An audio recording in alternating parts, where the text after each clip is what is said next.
Welcome to this predicted paper from On Maths.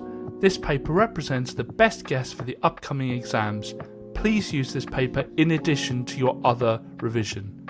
You can complete a unique version of this paper by going to our On Maths site. On Maths is full of free content to help you prepare for your exams, such as topic-based papers, demon questions, and mini mocks. If you like what we do, please consider subscribing. Enjoy! For us to create the smallest number, we need to pick the smallest digits at the start of the number. So the smallest digit is 3, then the next smallest digit is 4, next smallest digit is 5, then the next smallest digit is 8. But it wants it to be an odd number, and this is an even number. So we have to move that 8 forward one and have that 5 at the end. So the smallest odd number is 3,485. So with this question, we need to first of all count how many sides this polygon has. So it's going to be 1, 2, 3, 4, 5, 6, 7, 8, 9, 10. So it's 10 sides. And we just need to know that a 10-sided shape is a decagon. Now we are expected to know all of the names of shapes between 3 and 10 sides, so if you don't know them already, just sit down and learn them. Multiples are times tables, so the multiples of 2 are the times table of 2. So 2, 4, 6, 8, 10, 12, etc, etc. So the only number in this list that is in the 2 times table is the 6. Here we're given two angles on a straight line, and we know that all angles add up to 180 on a straight line. So to find out what A is, we're going to do 180 take away 95. 180 take away 95 is going to be 85 degrees. So angle A is 85 degrees, and the reason is that angles on a straight line add to 180 degrees. And try and get used to writing down the reason as well, because there are quite a lot of marks for the reasons. Multiples are just a numbers times table, so to write the multiples of 11, we're just going to do 1 times 11, 2 times 11, 3 times 11, 4 times 11, and 5 times 11. Now we're not going to do any more because it says it just wants the first 5. So I'm just going to write those down in a list with commas, separating them. The first thing we need to work out is the fraction that Sarah will receive. Well, if Jane receives 9 over 10, then that just leaves how much of the numerator to match the denominator. So 9 plus 1 is 10, so it leaves 1/10 left for Sarah to have. And the reason that works is that the total amount needs to add up to 1, and 9 over 10 plus 1 over 10 is 10 over 10, which is just 1. So next we need to find out what 1/10 of 60 is. So we know that we divide by the bottom and times by the top. So 60 divided by 10 is 6, and then 6 times 1 is just still 6. So our answer will be £6.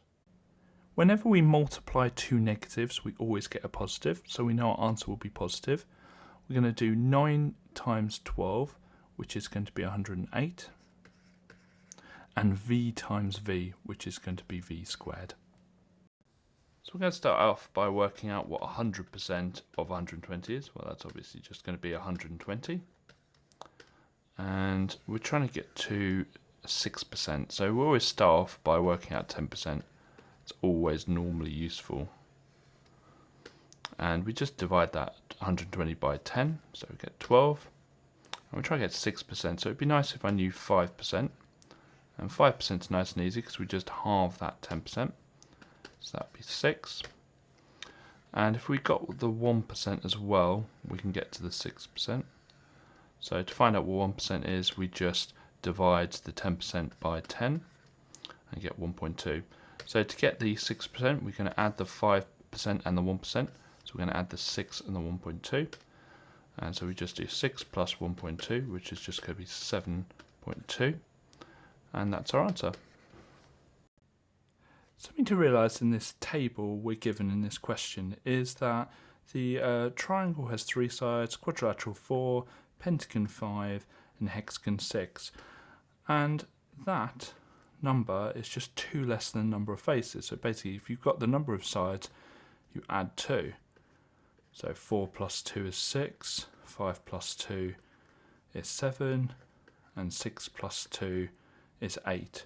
So if we've got 20 sides, and we just do the same thing, so we're just adding 2, then we should have 22 faces. So our answer is 22. If we write in how many sides each shape has, triangle has 3, quadrilateral 4, pentagon 5, hexagon 6, you'll notice the number of vertices is twice the amount of each of them.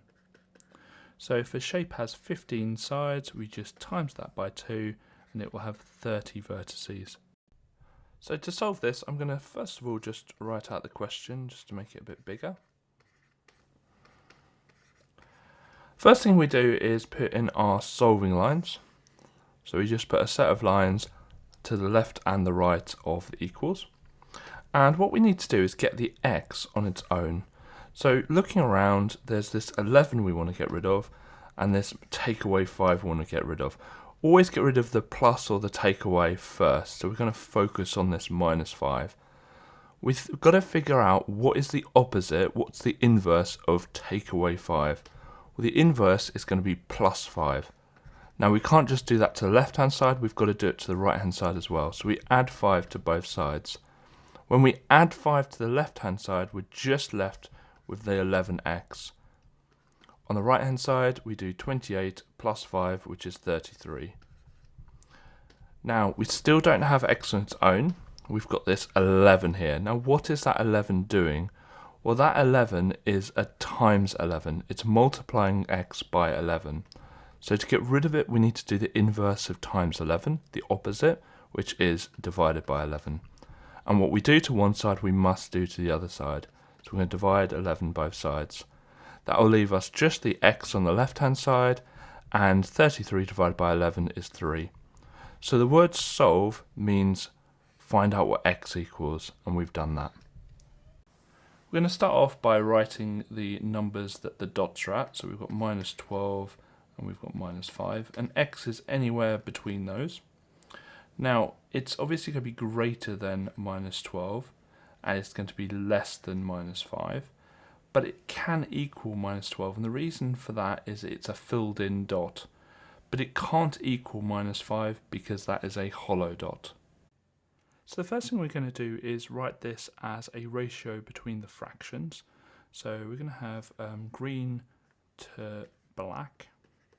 Now it says that a quarter of the counters are black, and therefore the remaining counters will be green. So if a quarter are black, that leaves 3/4 to be green. And what we can do here is on both sides of the ratio, what I'm going to do is just times it by 4. So I'm just going to times 4 both sides. So 3 divided by 4 times 4, because over 4 just means divided by 4. So 3 divided by 4 times by 4 just gets rid of the fraction. And 1 divided by 4 times 4 is just going to be 1. Now, this might surprise some people because they will probably think it's a ratio of 4 to 1, but we can show here that it's a ratio of 3 to 1. A plane of symmetry is anywhere you can cut a three-dimensional shape, in this case a cuboid, and put it up against a mirror and it looks like the original shape. So if we were to cut the cuboid here, and then put it up against a mirror, it would look like the cuboid again. Similarly, if we were to cut it along here, it would look like the original cuboid again. And finally, if we were to cut it up the top here, down, across the bottom here, and then up here, and put it up against a mirror, it would look like the original cuboid again. Now you might think that diagonal ones will work with this. Diagonal ones only work with cubes, not cuboids. So our answer is 3. So the pass mark for the test is here. and we can see that there are 2 students who passed the test. So it's 2 students out of 2, 3, 4, 5, 6, 7 in total. And we want this as a percentage, so we're going to times it by 100%. So we do 2 over 7 times 100, and that gives us 28.571 blah blah blah. And it says it wants it to the nearest percent, so that will be 29%. Instead of doing 0.43 times 16, what I'm going to do is I'm going to do 43 times 16. So I'm just going to get rid of the decimal and just change it to 43. But I've got to remember what I've done. So how have I managed to do that? Well, I've times it by 100, and that will be important at the end. And to do 43 times 16, there are loads and loads of different methods. Just pick whichever method you enjoy doing or that you find easiest. I'm going to do the grid method, but it by no means is the best method. It's just the one I'm choosing to do.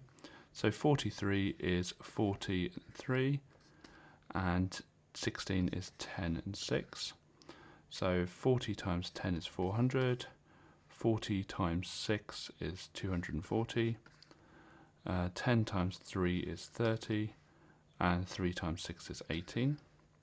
Then I'm just going to add them all together. So 400 plus 240 plus 30 plus 18. And when you add those all together, you get 688. Okay. Now, the problem is that obviously this is not going to equal 688. What we've done though is we've timesed it by 100. So to find the answer, all we need to do is divide this, undo that times by 100, so divide it by 100. When we divide that by 100, we get 6.88. To find the surface area of the cuboid, I'm just going to label the faces and do them individually. So we've got A, which is 24 by 13. So we're going to do 24 times 13, which is 312. Next we're going to do B, which is this one at the top, and it's 24 across and 8 is the length. So 24 times 8, which is 192. And finally C on this side here, which is going to be 13 times 8, which is 104. Now notice that the faces all have the exact same face on the opposite side. So this one at the back is also A, this one at the side is also C, and the one at the bottom is also B. So what I'm going to do is add up all the areas of the squares and double it. So to work out the surface area, we're going to do 2 times and then 312 plus 192 plus 104, and that will give me 1,216 centimeters cubed squared, because it's an area. One thing we need to know about a parallelogram is that the lengths that are opposite are equal. So this length here is going to be 5 centimeters, and the length at the bottom is going to be 10 centimeters. And to work out the perimeter, all we need to do is add up the length. So what I do is I pick a point and I go around the shape. So we're going to go around the shape. So we're going to do 10 plus 5 plus 10 plus 5. And then when I return to the point where I started, I then stop. And when you do that, you get the answer of 30. And it's a perimeter, it's a distance, so it's centimeters. Some people often forget and put centimeters squared. You only do that when you've got an area. So with a perimeter, it's a length, it's a distance, so it's just 30 centimeters. The first thing we need to do is work out what angle CBD is. So we're looking for angle CBD, and that's going to be 180 take away 170. And the reason being is it's angles on straight line. Angles on a straight line add up to 180, so that's going to be 10 degrees, so this will be 10 degrees. We then need to find out what angle CDB is, And this is obviously going to be 10 degrees as well because its angles is an isosceles. So this will be 10 degrees, and the reason will be that it's an isosceles triangle. And to find out what x is going to be, it's going to be 180 subtract 10 plus 10. And the reason for that is its angles in a triangle add up to 180. So that's going to be 160 degrees. Make sure you state your reasons for every step of the working out, because there's normally quite a few marks for the reasons. The front elevation of a shape is the view you'll get if you were standing at the front. So if you imagine you're standing here, the only side you will see is this side here. And what will it look like? Well, it will look like a complete square or rectangle. And how high will it be? Well, it will be 6 centimeters high. And how wide will it be? Well, it will be 2 centimeters wide. So what we're going to do is we're going to just draw a rectangle that is 2 centimeters wide and 1, 2, 3, 4, 5, 6 centimeters tall. There we go. And make sure that you don't add any three-dimensional aspects to it, that you don't do something like this, have some 3D stuff on it. No. Whenever you do a front elevation, it's exactly perfectly two-dimensional. So we know that 171 is 3 times 3 times 19. And what we do is we just compare 171 with 342. And we know that 171 times 2 is 342. So therefore 342 will have the same prime factors as 171, which is 3 times 3 times 19. But it will also have a times 2 in there. So the answer will be 2 times 3 times 3 times 19. So factorise means to put it into a bracket, and it looks like it's a quadratic here, but it's actually just a linear factorising because we don't have a number term. So we're going to just use one bracket for this. And looking at these terms, I'm going to focus first on the numbers. So 20 and 30, I can divide both of those by 10, and that will leave 2 and 3. So that's the numbers done. Next I'm looking at the t terms. So we've got t squared there and a t there. So we can divide out a t, but that will leave a t on the first term.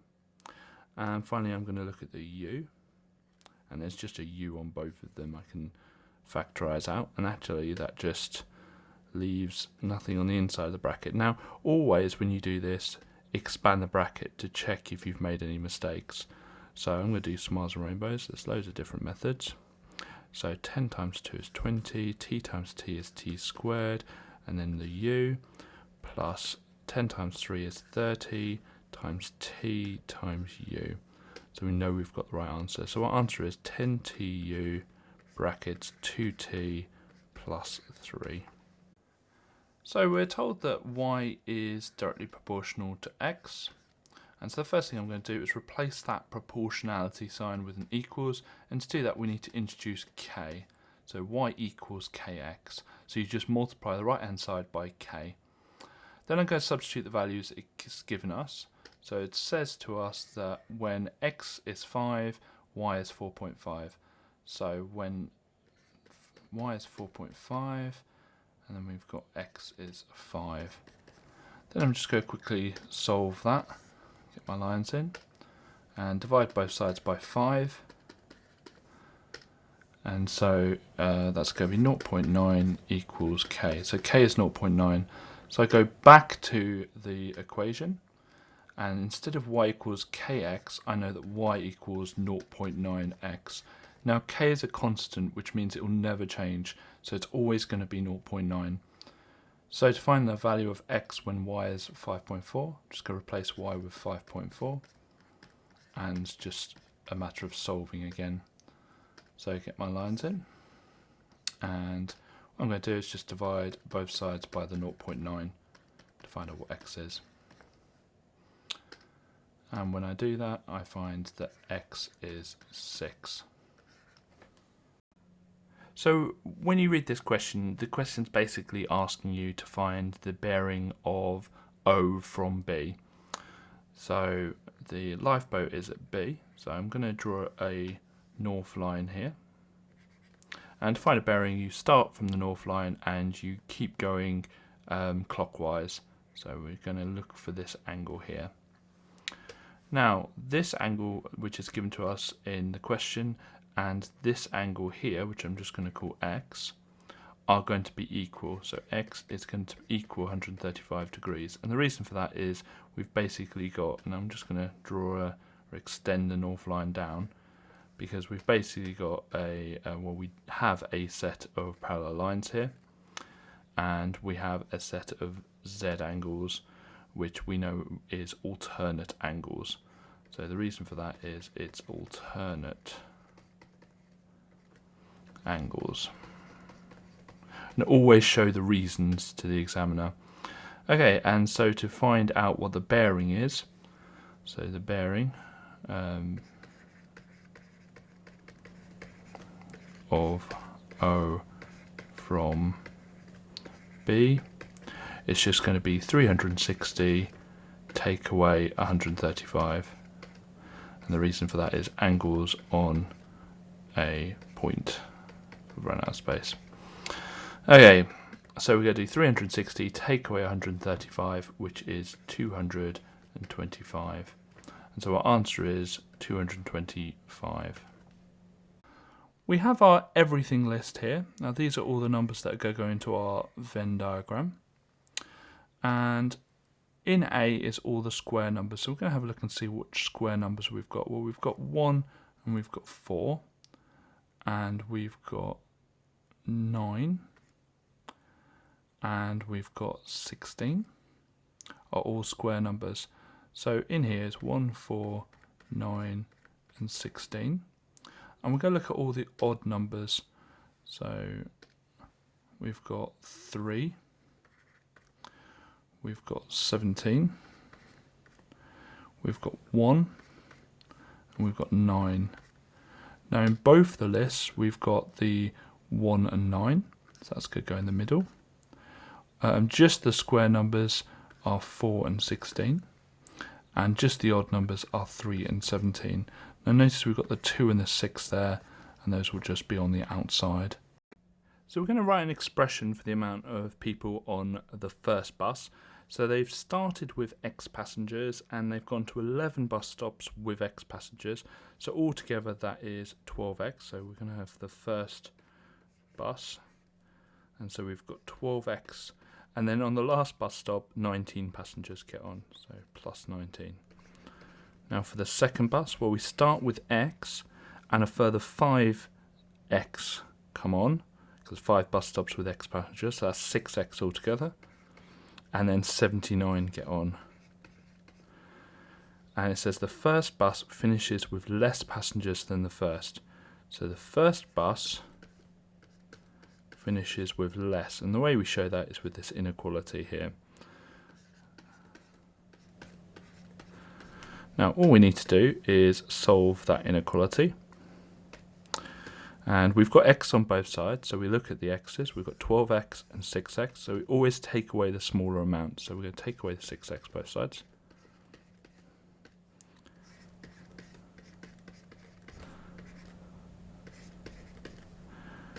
And next thing we're going to do is take away the 19 from both sides.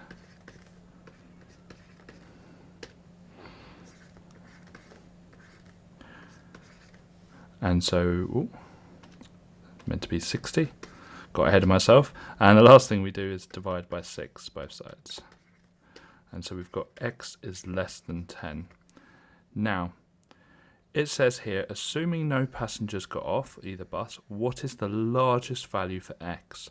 Now, it is tempting to write down 10, but it says x has to be less than 10. So the biggest number we can get that is less than 10 is 9. So for this question, we need to understand the different types of graphs from different functions. So if we have a reciprocal graph, it looks something like this and like this. It could be the other way around, and it could be distorted, but it basically goes down to a point along here. It goes to infinity, and it goes to infinity along a point over here. And obviously those positions could change. Then we've got a linear graph. A linear graph is just any straight line, so just any kind of straight line, either up or down. And this doesn't look like either of those. Then we've got a exponential graph. An exponential graph just starts really small and then just really increases like that and just keeps going up. And here we kind of have that, obviously the other way around, it starts going down. But here it's actually going up, so it can't be a reciprocal graph. So the graph that this is, or could be, is a quadratic graph, because it's a nice U shape. So if we carry this on, it could be a nice U shape. It could also be a cubic graph as well. So it could go up and then down and then up, and that's a cubic graph. But the most obvious one is a quadratic graph. So quadratic function. So in this question, we're told that the centre of enlargement is at 6, 4. So let's just put across there. And what I'm going to do is just draw ray lines from the centre of enlargement, and we're just going to go through each of the corners of our shape A. And we're going to just check whether it goes through the corner of shape B, which it does on this one. Let's just keep going. Yeah, it does on this one.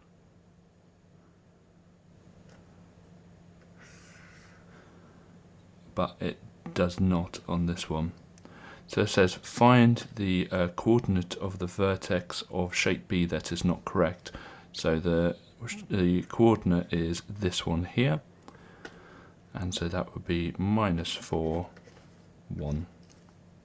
To work out the area of a rectangle, we just multiply the width and the length. Here they are mixed numbers, so all we do is the width times the length. Now when you multiply with fractions, always make them top heavy first, or improper, and to do that you times the big number by the bottom and add it to the top. So we're going to do 1 times 2 and add it to the top, so 3 over 2. Same with this one, 1 times the 3 at the bottom, added to the top. 1 times 3 is 3, add to the top is 5. Now we've got to get the numerator, we don't need to get the numerator the same, we're multiplying. All we do now, really easily, is just multiply the tops and multiply the bottoms. So we've got to convert 15 over 6 into a mixed number because it asks for a mixed number. So 15, how many 6's go into 15?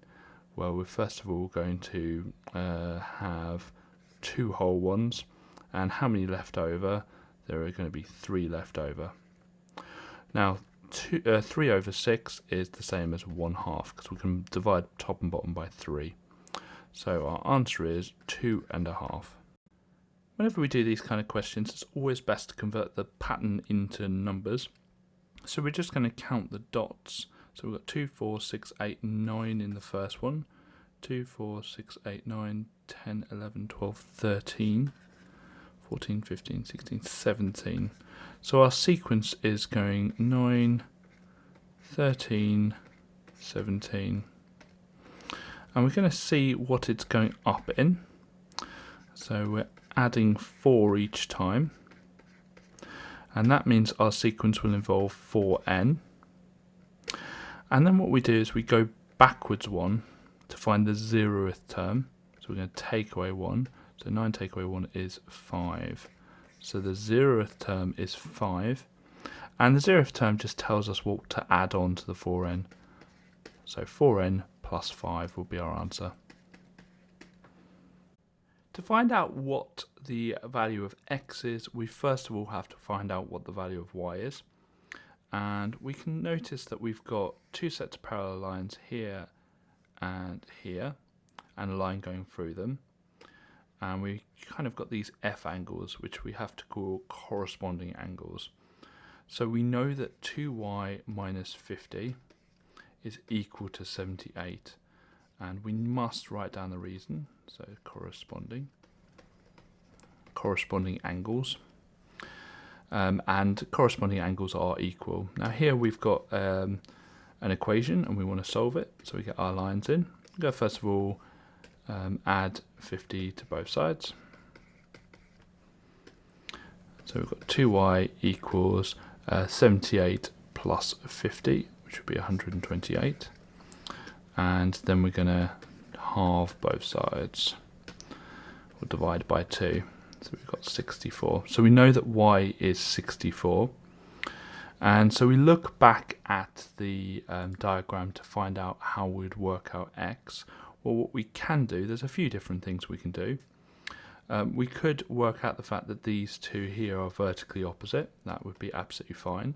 But actually, if we look at this part here and this part here, these are also two parallel lines, and we've got this angle here and this angle are going to be alternate. So I can write that down here. So angle ECB is equal to 78 degrees. So this will be 78 degrees. And the reason for that is alternate angles.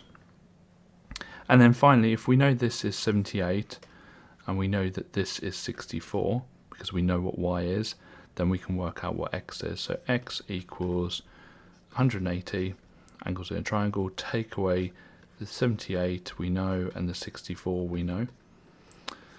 And the reason for that is angles in a triangle add up to 180 degrees. And just make sure you write down all the reasons as you go. And when we take away the 78 and the 64 from 180, you get 38. So x is therefore 38 degrees.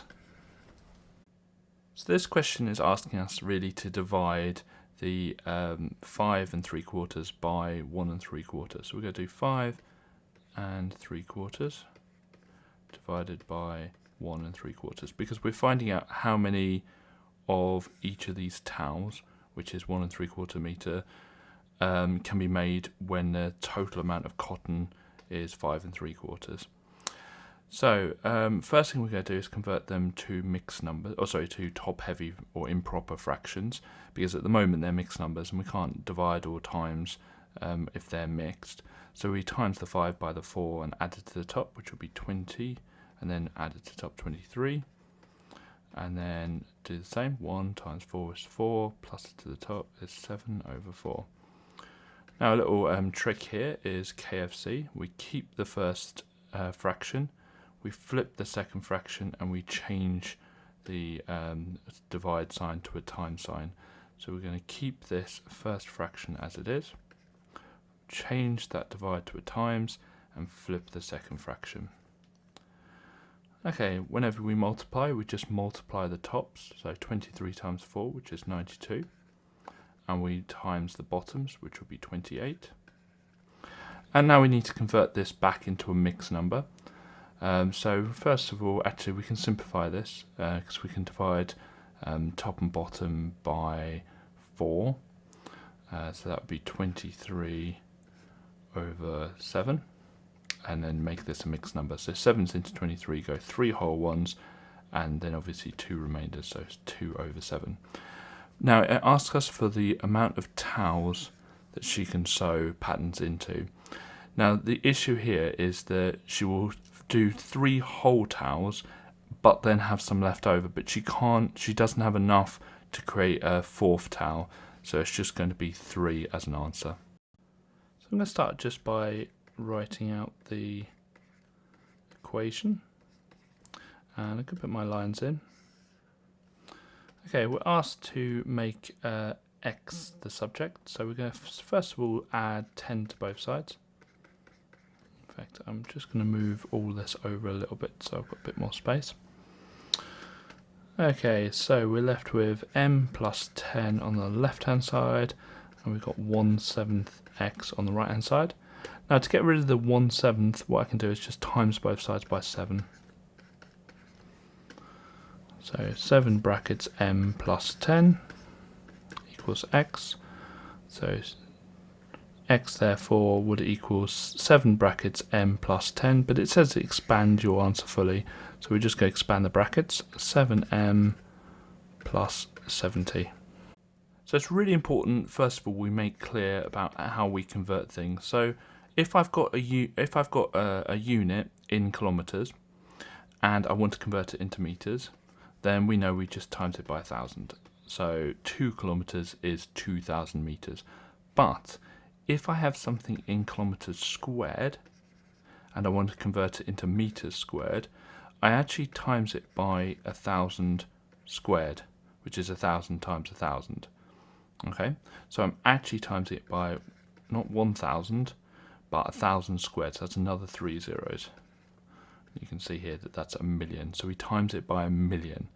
So 13 kilometers squared is going to be the 13, and then it's going to be times by a million. So 1, 2, 3, 1, 2, 3. So it's going to be 13 million. Now, it says here the farmer must pay 1 pence tax for every metre squared. So this is going to be 13 million metres squared. And so that's going to cost him or her 13 million pence. But the answer is going to be in pounds. So we just need to get rid of 2 of the zeros at the end. So it's going to be 13, 1, 2, 3, 4. So it's going to be £130,000. The way I remember what to do here is using KFC. And what the K stands for is we're going to keep that fraction exactly the same. So 2/3. We're going to change, that's what the C stands for, change that divide to a times. And we're going to flip, that's what the F stands for, the 8/7. So it becomes 7/8. Then all we need to do now is multiply the tops, multiply the bottoms, and simplify if possible. So we can actually divide top one by 2 here, and it becomes the answer, which is 7/12. So we're asked to find the value of n where both sequences have the same term. So I'm going to start off by equaling both nth terms to each other, and then we can find the value of n which gives the same term. So I draw my lines down, and I'm going to start off by getting rid of the n's from both sides. So we look to see which is the smaller amount. So we've got 12n and we've got 6n, so the smaller amount is the 6n. So we're going to take away 6n both sides, and so that would be 6n plus 19, and we've got rid of the 6n, so just 79. Next thing we're going to do is get rid of the 19, so take away 19 both sides, and so we've got 6n equals 79 take away 19, which is 60. And finally we just go divide the 6, and so that'll be n equals 10. So the value of n is 10. Now we can just test this, because if you do 6 times 10, which is 60, 60 plus 79, which would be 139.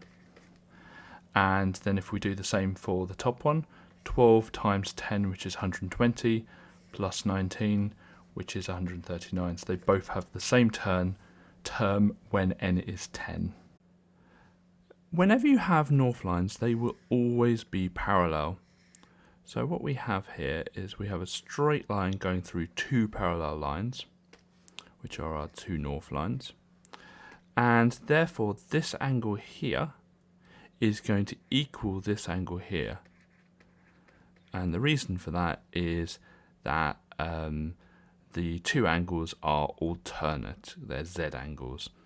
So we can say that that is 135, and I always like to try and show the examiner the reasons. So that's because it's alternate angles. And we know also that angles on a point add up to 360. So this red angle represents the bearing of A from B. And so to find this angle out, what we're going to do is just 360 take away 135. And the reason for that is angles on a point equal 360 degrees. And when we work that out, we get the answer of 225. So our bearing is 225 degrees. So to find the area of a rectangle, we do length times the width. So here, to find the area, we will do the 10 times the whole of the 10t plus 4. And to show that we're doing the whole of it, we put it in brackets. So a different way of writing that is 10 brackets 10t plus 4. And whichever method you use to expand brackets, feel free to do it here. I'm going to just do the grid method, but whatever method you prefer. Actually, I don't need the, I've done too many here. Let's get rid of that. So we've got 10 times 10t plus 4. So and we're timesing them, so 10 times 10t, 10 times 10 is 100, so it'd be 100t, 10 times 4 is 40. So our answer will be 100t plus 40. Factorising is the opposite of expanding. With expanding, we're multiplying out a bracket. With factorising, we're putting something in a bracket. So I'm going to start by just putting the bracket down. Now I need to ask myself, what number can I divide out of 3x squared and 5x? Well, there's not going to be a number I can divide out, but they both have at least an x. X squared obviously is x times x, and x is just on its own for the 5x. So we're going to divide out the x. So I need to ask myself, what times x is going to be 3x squared? Well, obviously 3x. And then we ask ourselves, what times x is 5x? Well, that's just going to be 5. And if you were to expand that set of brackets, you will get 3x squared plus 5x. So we know it's the correct one. And so our answer will be x brackets 3x plus 5. So our triangle says that speed equals distance over time, and average speed is the total distance over the total time. So when we're looking for average speed, we want to work out, so we're just going to write average speed or speed, and it's going to be the total distance. So the distance starts at 0, goes up to 30. So the total distance is 30. And the time starts at 10:15 and ends at 11. So that'll be 45 minutes, or, well, we should do it in hours, because the units we want in hours. So it would be 0.75. So 30 divided by 3/4 would be 40. So it's going to be 40 kilometers per hour. So we can write this as a fraction, so it would be 2.84 times 10 to the power of 11 over 4 times 10 to the power of minus 2.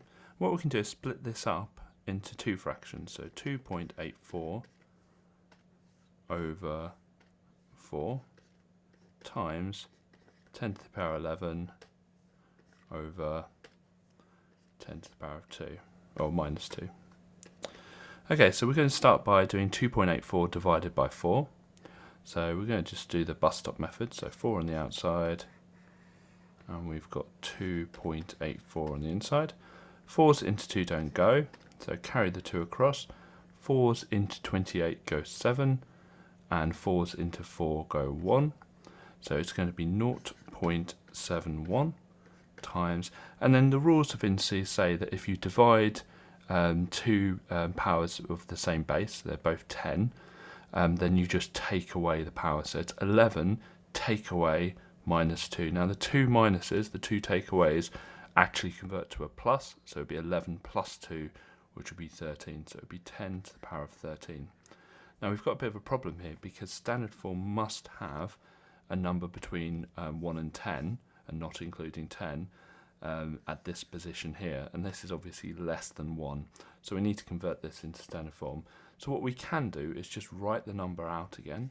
So I'm going to write this as an actual number, so it's 10 to the power of 13, so it'd be 1, 2, 3, 4, 5, 6, 7, 8, 10, 11, 12, 13, fill in the zeros.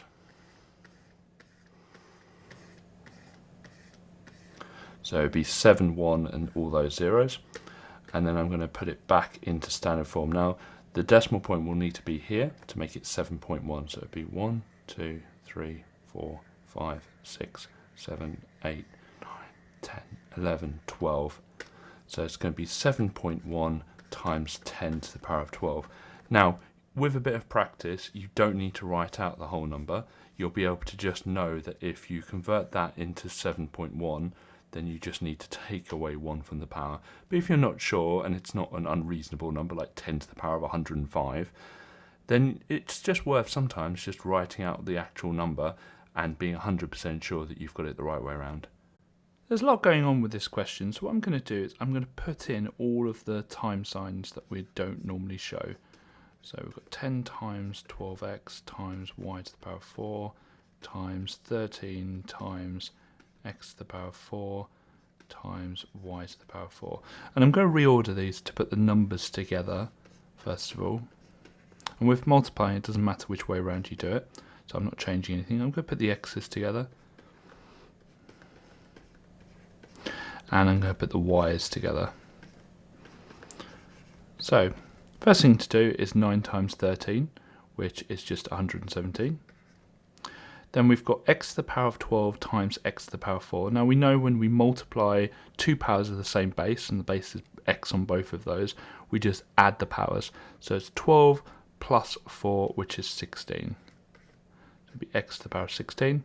And then y to the power of 4 times y to the power of 4, we just add them together, so it's y to the power of 8.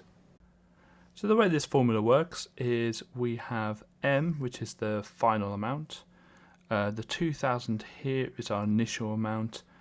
The decimal in here is our multiplier, and the power here is the amount of years. So the way multipliers work is they are the percentage divided by 100. So if we go the other way and times it by 100 to make it back into a percentage, it will be 102.9%. Now it says, what is the interest rate of the bank? Well, the interest rate is always going to be 100%. Well, this 102.9% is 100% plus the interest rate, which will equal the 102.9%. So the interest rate is going to be the 2.9%. You always start off with 100%. So if I put £5 into my bank, I've got 100% of that £5, and then the interest rate is on top of that 100%. So our answer here will be 2.9%. In this question we have a right angle triangle, and we know two of the sides and we're looking for the third one. So that screams to me Pythagoras. So Pythagoras is a squared plus b squared equals c squared, with c squared being the hypotenuse. The hypotenuse is the one opposite the right angle, so this is going to be c. And we'll label the other ones a and b, it doesn't matter which way around they go. So a is 5, so it'd be 5 squared plus 12 squared equals c squared. 5 squared is 25, 12 squared is 144. And so 25 plus 144 is 169. Now that's c squared, so we need to solve here, and the way to solve is just to square root both sides. And so it would be 13 equals c. Because it's distance, we don't worry about the negative 13, so just the positive 13. So we know c is 13, so we need to know what the total length around the triangle is. So we're going to add the 5, the 12 and the 13 we've just found. When you do that you get 30. So we know there's 30 meters in total. Now it does say that we need 90 milliliters of paint per meter of wood. So the amount of paint needed is going to be the 30, because that's the total distance, times the 90, because we need 90 for every meter of paint. 3 times 9 is 27, and then put the 2 zeros at the end. So the answer is 2,700 milliliters. We don't have to for this question, but it might be helpful to draw a Venn diagram for this. And we've got green and brown leaves, so we'll have green on the left and brown on the right. So green and brown. And we're told that there are 19 green and 15 brown and 6 that were not green and brown. So the only number we can put in is the 6 on the outside of the Venn diagram. We're told that 19 are green, but we don't know which, either they're in here or a bit of both. So what we can do is we can label the center X, and we can say that there are 19 take away X just green, because they could have been both green and brown. And for the brown we can do the same, so it'd be 15 minus X. And for the next step, we know that all of them together add up to 32, because it says in the question. So we're going to add all of these, the 19 minus X, the 15 minus X, and the 6 together, and we know that equals 32. And let's get our solving lines in. So we've got minus X and minus X, that will be a minus X. And we've got 19 plus 15 plus 6, which will be 40, equals 32. We're going to take away the 40 both sides.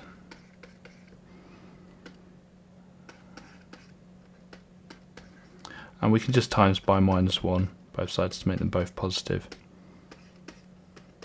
So now we know X is 8, we can start filling in the Venn diagram. So it's 19 take away 8, which will be 11. X is 8, so we know that that's 8. And 15 take away 8, which is 7. So find the amount that were green and brown. We know it's going to be 8. We're going to start off by just writing the decimal in the standard form, which is 4.3. And we're going to look at the power. Now, if the power is positive, it means the standard form number is a really big number. If it's negative, it means it's a very small number. And here it's negative, so we know it's a small number. Now we're going to do the amount of jumps that it shows in the power. So it says a 5 there, so we're going to do 5 jumps. And because it's a small number, we're going to go to the left to make it a small number. So we're going to go 1, 2, 3, 4, 5 jumps. So the new decimal point is going to be here. All the jumps that we made, we're going to fill in with zeros. And because it's decimal, we're going to start it off with a 0. So our new number is, or our ordinary number is 0.00043. Now it's important to realise that we shouldn't really think about it as jumping the decimal point. We're actually shifting the number, but it's all relative and it's a lot quicker just to move that decimal point. Here we notice with the simultaneous equations, the coefficients of the x are different and the coefficients of the y are different.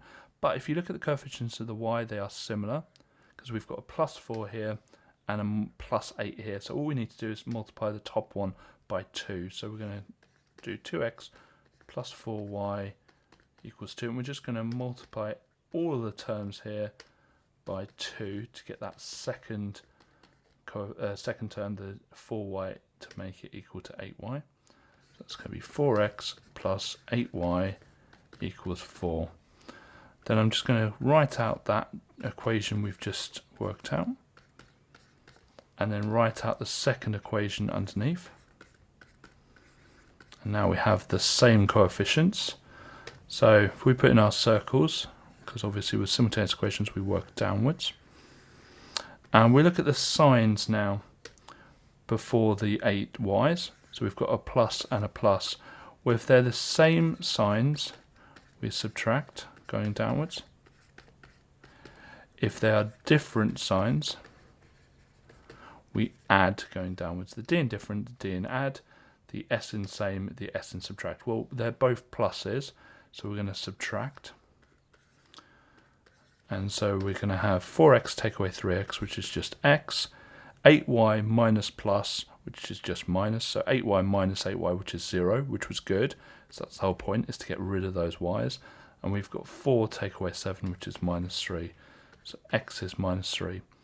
Now we can't stop there because we need to find out what y is. So we substitute in the value of x, which is minus 3, into our first equation. So 2 times minus 3 plus 4y equals 2. We get our lines in to be able to solve it. So first thing I'm going to do, well, 2 times minus 3 is minus 6, so we're going to add 6 both sides. And so we've got 4y equals 8. Then we're going to divide that 4 from both sides. So we've got y equals 2. We can check this by putting the values of x and y, substitute them into the second one. So 3 times minus 3 plus 8 times 2, and that does equal 7. When it's said that y is inversely proportional to x, it means that y changes as 1 over x changes. And to write this in an equation, all we do is we just write y equals k over x. Now k is something we need to find. So what we need to do is find out what a value of y and a value of x are somewhere on the graph that would be formed from this, and we've got that in this question. So we know that when y is 7, then x is going to be 7.9. And what I need to do now is just draw my lines down. And what I'm going to do is I'm going to just times both sides by 7.9. And so we have k equals, and it'd be 7 times 7.9, which is 55.3. So we know that k is 55.3. So I'm just going to rewrite this equation here, or this formula here. But instead of k, I know that it's going to be 55.3. So our answer is y equals 55.3 over x. First thing we notice is that there is a square here, so we can work out what this length is going to be. It's also going to be 40 centimeters. And whenever we're working out the area of a shaded area, we're normally working out the area of two shapes and subtracting one from the other. And this question's really no different. So we're going to start off working out the area of the square. And all we need to do now for that is 40 times 40, which will be 1,600 centimeters squared. I normally only put units in our answer. The next thing we're going to do is work out the area of the circle, but to do that we need to work out what the diameter of the circle is, and if you notice that the diameter of the circle is just 40 degrees. It's the same as the width of the square, or height of the square. So if the diameter is 40 degrees, the radius would be 20 degrees. So for the circle, for the area of the circle, we're going to do pi times the radius, which is 20 squared, and 20 squared would be 400, so this will be 400 pi. This question's asking us to leave it in terms of pi, so we're going to do that. Now next we're going to work out the all of the corners, so that includes these three here and this one. So I'll say, like, I don't know, 4 corners. Just try and explain to the person marking my exam what I'm doing. And to do that, we're just going to do the square, take away the circle. So 1,600 take away 400 pi. Now we can't actually do anything more than that. That is our answer. So it's just, we just leave it at that. And to work out just the shaded bit, which is this bit here, they are 4 equal amounts that we've got for these corners. So just one corner, which is the shaded bit, will be the 4 corners divided by 4. Now we've got a kind of fraction here. We can divide all of the terms by 4.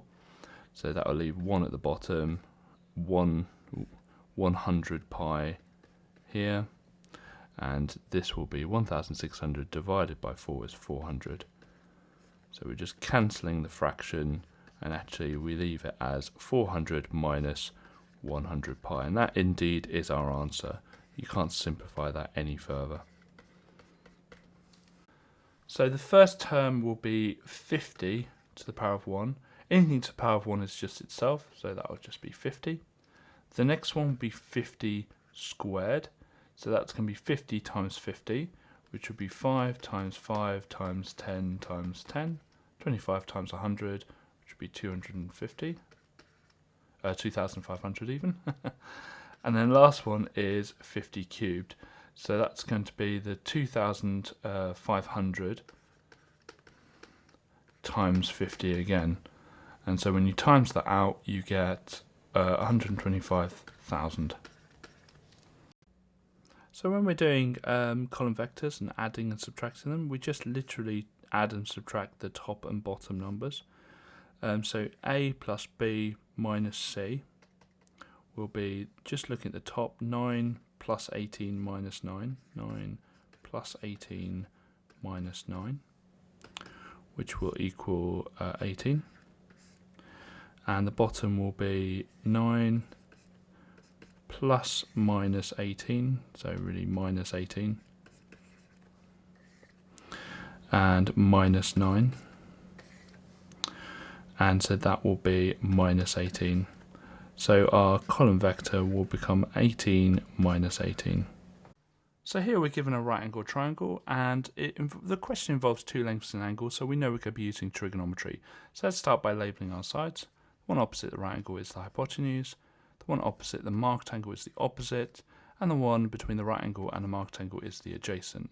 Now notice the hypotenuse doesn't have a number or letter next to it, so let's get rid of that. Next thing we do is draw our trigonometry triangles. So we've got SO, Ca, Toa. Now we've crossed out the H, so we're not going to be interested in the SO or the Ca. So it's going to be Toa. Toa is short for tan the angle equals opposite over adjacent. The angle is 60, so it's tan 60 equals x over 1. And so now here, we're looking for the exact value of x. So if I times both sides here, let's just get our solving lines in here, and times both sides by 1, or just get rid of the fraction, we end up with x equals tan 60. Now you need to know off by heart what tan 60 is, and we can work it out just briefly by drawing a right angle triangle. Sorry, not a right angle triangle, an equilateral triangle. So that is going to be 60 by 60 by 60. And we're going to put all the lengths around the outside as 2. And what I'm going to do is I'm going to cut it down the middle. And I'm just going to cut it into half. And so the length at the bottom will be 1. And using Pythagoras, we've got to work out the length here.